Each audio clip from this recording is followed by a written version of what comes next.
morning. It's a very tough act to follow when the drone session happens prior to the retail session, right? A great session. I attended half of it, but I wish them all the best. Skylark, a HR-based company. Very interesting. Maybe there might be synergies between what we do in our DCs versus what they do. So introducing myself, I've been working with Lowe for about 11 years now. Take care of three things. One, we built our own AI platform. In the AI wave, we had our ML ops platform, and we are a build versus a buy shop. We build our own software. And you will be surprised to know we have built our own self-checkout terminal, which is right now deployed in all our 1,700 plus stores. So we are a build shop. So you will see that in the slides. I also take care of our supply chain AI. Our supply chain carries roughly around 16 to 18 billion worth of inventory at any point in time. And we are trying to optimize that through AI. Thirdly, I take care of our digital AI needs as well as stores AI needs. So those are the three functions I manage. Part of the India leadership team, and today here to talk a little bit about how we are leveraging AI in our ecosystem. So today you will see this is a practitioner's view. This is not a sales call. This is not a sales session. We're not here to sell anything, but to talk about how we are leveraging AI. And I'll also tell you, we participate in AIM every year. Last year, our team was here, and we presented a highly technical session on computer vision. We use computer vision in our stores heavily for shrink protection, for associate help, and so on. So this year we thought if we go back and if we have to share something with this group, what should it be? And we picked up a topic which is beyond the algorithm, right? I think all of us are very keen in learning the algorithm, but in our last 2 years of practicing AI, we figured out that algorithm is only so much within the entire AI journey. So we at Lowe's, we are a 83 billion world's second largest home improvement retailer. We have 1,730 plus stores, and these are large stores, mind you, right? These are like 110,000 square feet stores, and those of you who have seen it and those of you who haven't seen it, it's like Decathlon store multiplied by 6 times. Each store is that big. We have roughly around 100 plus distribution centers.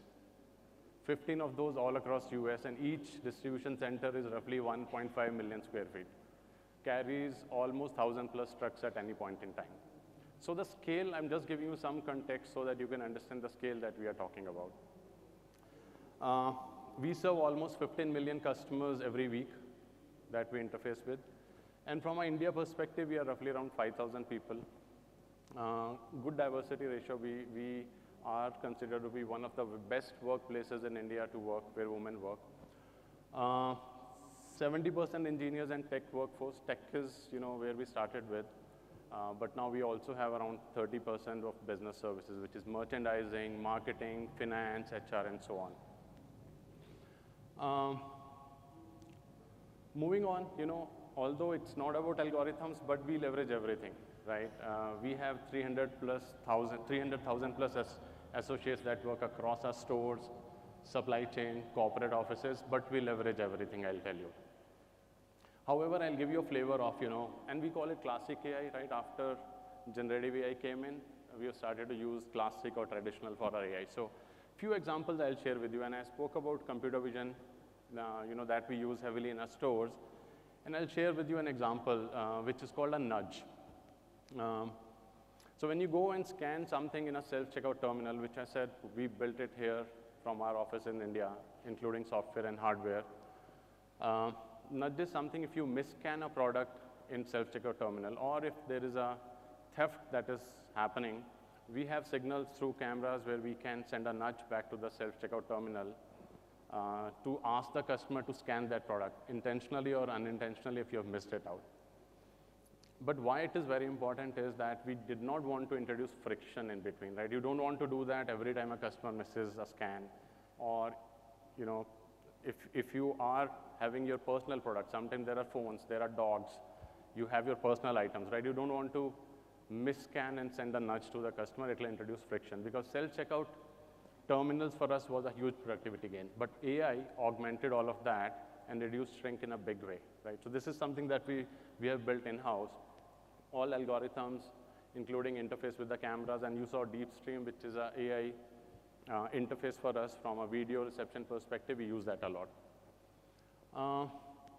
I'll talk about space optimization a little bit just to give you an idea of why do we use AI. So across our 1,700 plus stores, each store carries roughly around 40,000 products. And all those products have to be cleanly put in the shelves, rightly displayed, depth of shelf, which products to display, what is selling, what is not selling. How do you decide that? How do you price that, right? And that's where we use our space optimization algorithms to look at, do you want to optimize for sales, or do you want to optimize for margin, or for both, right? That's where we built an algorithm which looks at all the 1,700 plus stores and gives our merchants an ability to optimize either on sales or on margin, right? So we can do either or we can do both, right? And it gives you a combination of products that you should have on your shelves, on your end caps, on your aisles, and what should be the facings of those products. So that's where we are leveraging AI, not possible through your spreadsheets, not possible through the human eye, but AI gives you that visual and capability for you to really optimize your shop floor. Labor scheduling, like I said, 300 plus thousand associates that we have. We have seasonal flow, up and low, right? We get hurricanes when you have to probably serve the product more. How do you optimally staff your stores? When you should staff more, when you should staff low, how do you get your seasonal in? All of that is driven through AI algorithms that have been built in-house. I think this is just a flavor of, the classical AI that we have been using. But as you know, November of 2022, when OpenAI released the ChatGPT interface, everything started to change. And we, at Lowe's, as a team, also looked at what should be our AI strategy. So our AI strategy revolves around two key things, right? One is this framework that we built, which we call how we work, how we shop, and how we sell. And the second part of it is our total home strategy.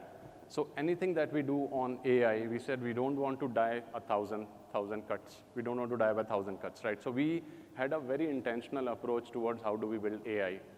And anything that we do should fall into one of these verticals, right?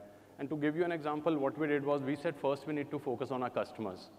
And for our customers, we built one of the first flagship products called Lowe, which right now sits on our Lowe's.com website and serves approximately 4 million customers every day. I just have a small video to show you first, and then probably we'll go into a little bit more details. Meet Milo, Lowe's all-new AI-powered home improvement helper. Because Lowe's knows owning a home comes with a lot of questions. And with help from Milo, we've got answers, all from the palm of your hand. Hi, I'm Milo. I'm your home improvement helping hand. Milo is here to help you fix it. Milo, how do I fix my leaky faucet?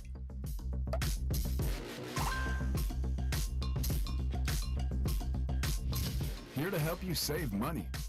Milo, what type of washer and dryer repair saves me the most on my utility bills?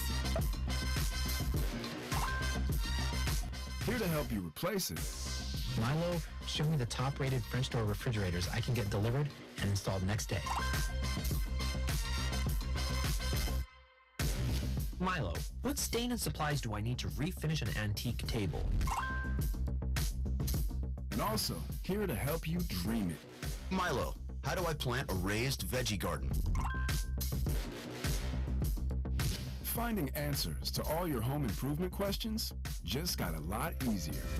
Meet Milo at Lowe's.com/Milo. We help, you save. So we released this interface to our customers online, but we built it once, and we are also using a version of this within our store ecosystem. So all of our 300,000 plus store associates are able to use this on their mobile devices, and we are going to activate through voice. And the reason I'm saying that is home improvement, we are a home improvement retailer, And home improvement is a tough, job for our associates because we sell in 15 broader categories. And if I'm a selling associate sitting in the store, and let's say I'm in a plumbing department, and if a customer comes in and asks me a question about which paint to use, very difficult. If you are a young college graduate who's passed out recently, for us to train that person in like 15 areas is a huge challenging job. But with this capability, with your headset, you can ask that question to the app and get an answer in the native language, and even in your earpiece, and you can help serve your customers. So that's how I think this capability is helping, our associates sell with confidence in the stores. And for our customers, when you have to do something in your home, and US is a DIY, do-it-yourself, market. And if you have to do some home improvement project, you have to go and search in multiple places. This solves for that, right? You can search for the ideas. You can get knowledge from Lowe in terms of your home improvement knowledge, steps that you need to do, list of products, you can add it to the cart, and then you can buy. So this will get augmented with agentic capabilities. I know some of that is mentioned here. We have started to build those agents which will get integrated with our assistants, and then it can become an end-to-end autonomous capability for us. So that's one. Second, I think, so the first two is, first one you see on website, second one you see, which is in our stores, and then AI workflows, I think, So a lot of times, excitement is so much about AI, everybody wants to build AI capabilities, right? And a lot of times you get requests where people are just converting rule-based things into a AI workflow and saying, yeah, we have done AI. So AI workflows, we said we use a framework, where there are 5 attributes. We say, if you're building an AI agent or an AI workflow, you should have 5 attributes. First is perception, right? Does your agent have a perception? Second is action. Is your agent able to act? Third is, goal-oriented. Your agent should really, really have a goal. A is autonomy. Is your agent able to take decision on its own? Last is responsiveness, right? So these 5 attributes, sometimes we call it Parag, right? We use an Indian name. Perception, autonomy, responsiveness, action, and goal-oriented. Easy to remember. So we said, if you have these, it makes sense for us to allow you to build an AI capability so that it's easier. But these are the capabilities. But then what are the learnings that, in terms of, a lot of data that you see from the industry? You will hear the news about 91% of, AI projects have failed. We are not able to deploy our agents. What's happening, right? A lot of these news that you see, a lot of this you see, in the social media, and we also receive that, right? Sometimes we also contribute towards that.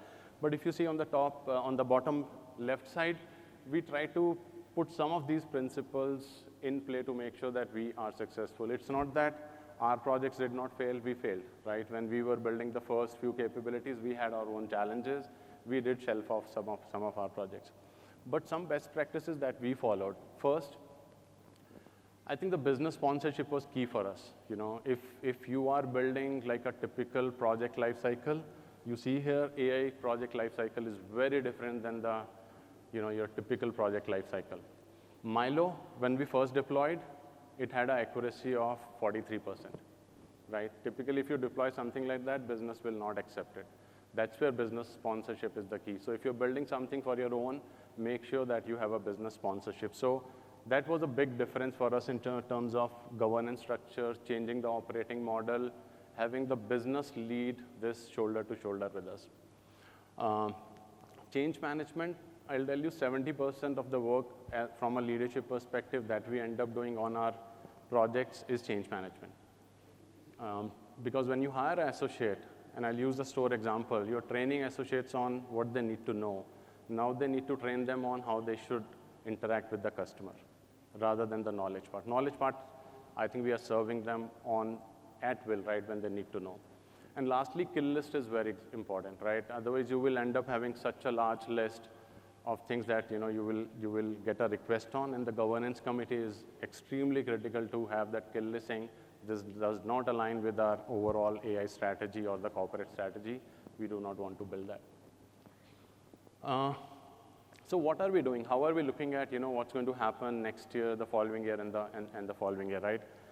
We already have built some of these capabilities where our associates are able to sell with confidence, customers are able to sell with buy with confidence. So that's the first piece that we are talking about. We have also built capabilities in our contact center where, which was highly manual. They had to search for information when the customer calls. They are able to get that information real time on their fingertips, right? I don't have a video for that, but those capabilities are also live. We do have a digital twin for our store where we are able to visualize what's happening in the store. You are able to see that real time, and how can you optimize your overall store. Most of our sales come from store. That's why I'm telling you for us, stores are extremely, extremely important. One thing that we are thinking is the second bullet point on the middle one that you see, hyper-personalized customer experience. But look at the last part, conversational commerce at the forefront. I think this is one thing that we are looking at and we are experimenting with, where customers typically go browse a lot, and then they go and then you select something, add to the cart. I think slowly we feel that a shift is likely to happen where your conversational commerce will become at the forefront.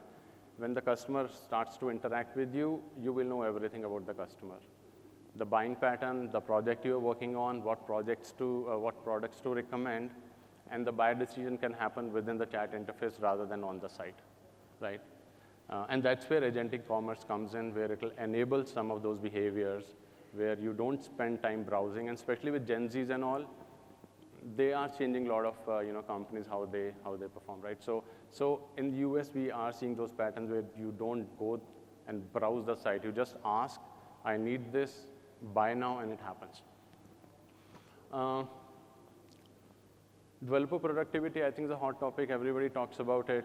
We have released it, across our organizations. All our developers have access. It is integrated within our ecosystem, where all our peer reviews, all our code reviews, code generation, testing, everything is started to happen, from our AI-assisted, integrated development experience. Yeah, I spoke about change management, and this is the experience I wanted to share from our perspective. We focused heavily on change management from the beginning. So at Lowe's, we built our information superhighway. We are an API company, right? So we have APIs for all of our critical products, and that's helping from an agentic perspective. When you're building your agents, underneath they need to have the data ecosystem, and that's where our data superhighway, which is our data lake, comes into existence. So we have our API layer, we have our data layer, and on top of it, we are building our agentic ecosystem. So 3 layers. I spoke about pods being sponsored by business leadership. Extremely critical. If you don't have business ownership, when you release something to business, they will say, we know this stuff, we don't need AI for this.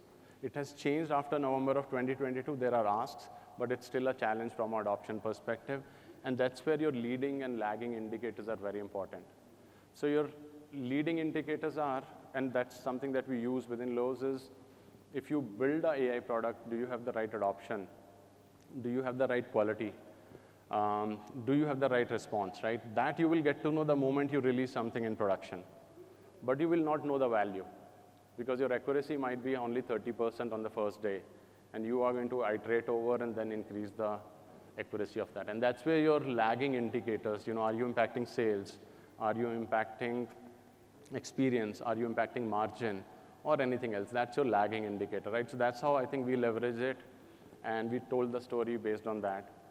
We did something interesting called Fail Fast Awards. We had a lot of awards and recognition within Lowe's, but within our area, people who are building on AI, we started recognizing teams who are doing meaningful work, but that's probably either organization is not ready for that, or we are not ready, or maybe the work itself is not relevant, right? So we started to recognize those teams who have put their hard work, done really, really well, but really not able to, right now the product is not viable. Training and capability, we always started with leaders first in this case, right? A lot of times your innovation sometimes can happen bottoms up or from the middle, but in this case, we ensured that at the executive leadership, there is a right sponsorship, and all the leaders are aware of, how AI is going to impact their function. Actually, there's a session that's happening later this week. Lastly, from a data governance, or adoption perspective, the KPIs which you start to measure here are extremely important for you to tell that story to business and sell what you're trying to build.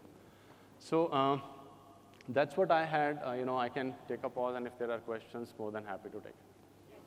When you say digital twin, so is it video capturing of the store, or We've created a virtual this thing. We are experimenting with bot also, where bot can go around for the inventory. Do you have inventory in the shelves? But we do have a digital replica where you can see the entire store in a single screen. And the live data feeds coming into that. No, that is a separate item. Those are cameras. That's cameras where those cameras can capture what's happening in the store. But if you're stealing something, you don't know whether you're going to steal it or you're going to go to the checkout terminal and take it out. You don't know. Yes, we have a algorithm called proactive replenishment. So when the stock gets over, the algorithm can tell you, go and fill the shelf. So we don't share the shift numbers, but our digital channel last quarter we reported is growing roughly in double digits as compared to the stores. So growth on the digital channel is much more than what it is growing on the store side. There could be this thing where the shift is happening, where you are eating your own numbers, but I'll also tell you home improvement journey is not very, very linear, where you start at online, finish at online. So we will start to do probably research online, then you might come into the store, go back again into online. You might do a video, call with your family to show this is what I'm buying, and then probably the sale happens. So we capture omni sales actually. Customers who are our loyalty customers, and then who shop, either online or stores, they probably shop much more than who are not connected to our loyalty. So that's how we measure ourselves. you capture the phone number and all that?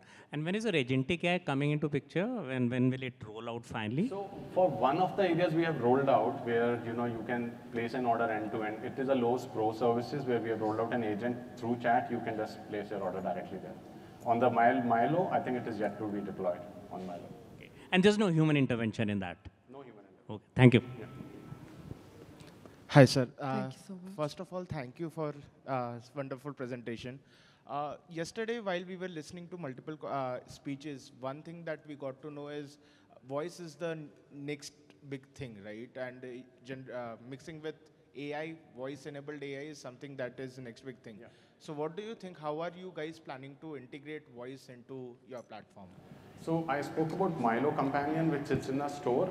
Actually, I think this month or next month, we are going to enable all of that through voice. Because for our associates who are working in the store, if they start typing, they lose the touch with the customer, right? So we're going to enable that through voice, where they can get a question through to the voice and also hear it back through voice. And also we are multilingual, right? We serve Spanish customers and other customers, so this will enable multilinguality also.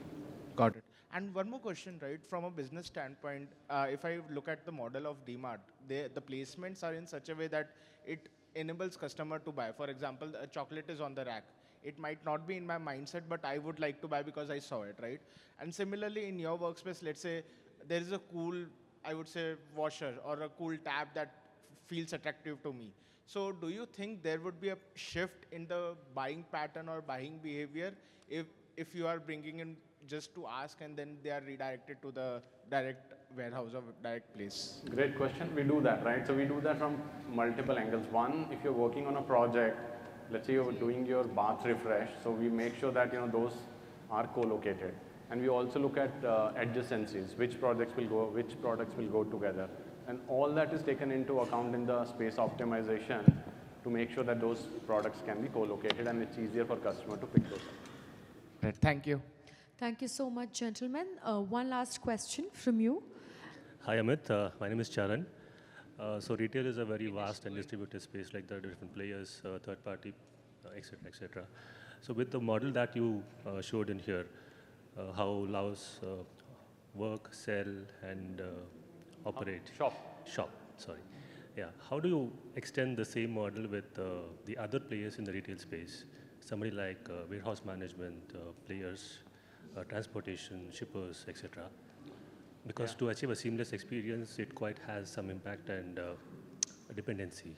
Yeah, I think for us, this one framework fits really, really well from our total home strategy. We are able to serve our customers. We are able to serve our associates who are actually doing selling And then third are associates who are serving all of those, right? So this framework works for us, I think, for transportation, for warehouse. They can also leverage some of this, I feel, right? Because end of the day, any company will have their customers, and how you're serving them is very important. Like us, I think for everyone, customer sits right in the middle, right? So how we shop is for the customers, how customers interact with you, what are the interfaces. How you work is for your internal associates. And maybe if you need to have a third one, you can add a third one to that. So I think framework can be adopted. This allowed us to make sure that we have a structured way of approving our AI workflows. Yeah, thank you. Handshaking with the others. Thank you so much, Mr. Amit Kapur.